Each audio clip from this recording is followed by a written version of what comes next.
It was only when I talked to Craig that I became extremely excited of what this adaptation might look like.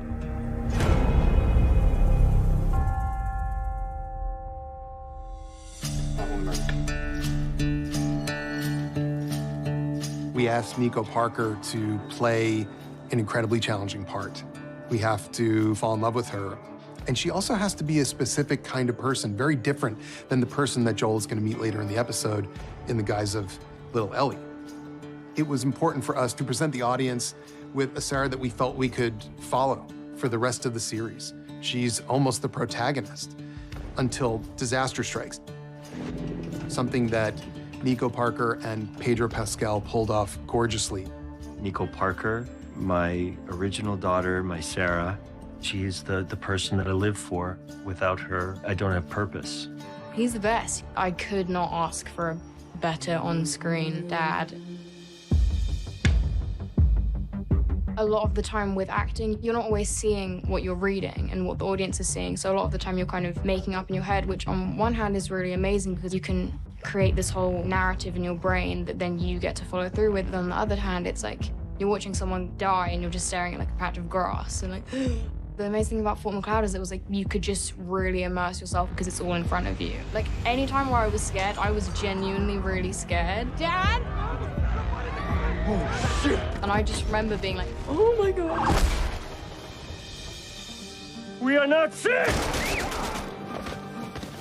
So this is how it begins. It begins with tragedy. Which is ultimately the event that shapes the character for the rest of the show, for the rest of his life. It is the point of identity for Joel. That kind of love, that unconditional love, is beautiful and can be very scary at the same time. We didn't do a lot of rehearsing because I think we both kind of wanted to savor all of the passion and everything. The feeling I had after the first take of adrenaline. The emotion there is heartbreaking, and it's ugly. The way she dies is not pretty. It's not meant to be pretty. Her death is the fulcrum point for everything.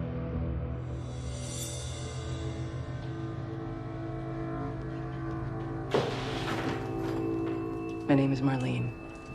I'm the leader of the Fireflies in the Boston QZ. I first met Marlene almost exactly 10 years ago in 2012. It was to audition for the video game.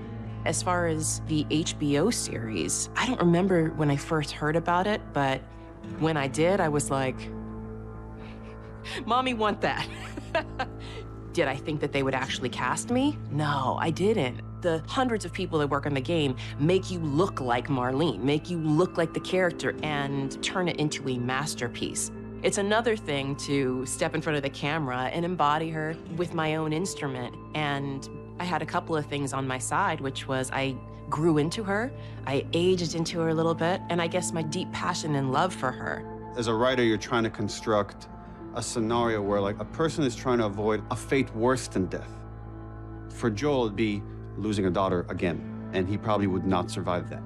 So then how do we put him in a situation where now he has to be with this girl and he immediately tries to reject it? You're gonna do it. The hell we are. We don't have time for this. Joel is a broken man, and he meets this kid. Ellie's not a big fan of Joel when she first meets him.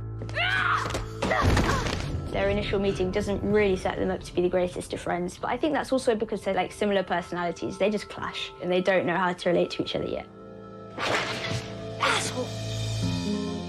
In the final moments of this episode, Joel forgets that the girl that is standing behind him is not his daughter. Primitive instinct takes over. He can't help but act. Something else took control of him in a similar way to how the cordyceps does, except for him, it's a version of love. The most remarkable thing about that moment is that when Ellie watches him beating a man to death, she is activated. Earlier in the episode, when Sarah sees him killing this old woman who's infected, who he has to kill, You killed her. she cries. Baby, I'm sorry. Ellie doesn't cry. Ellie likes it. She likes the idea of somebody defending her like that, and she likes the idea of that guy being punished. And this is where you begin to see the problem. but also the deliciousness of the pairing. These two were meant to be together, but look out.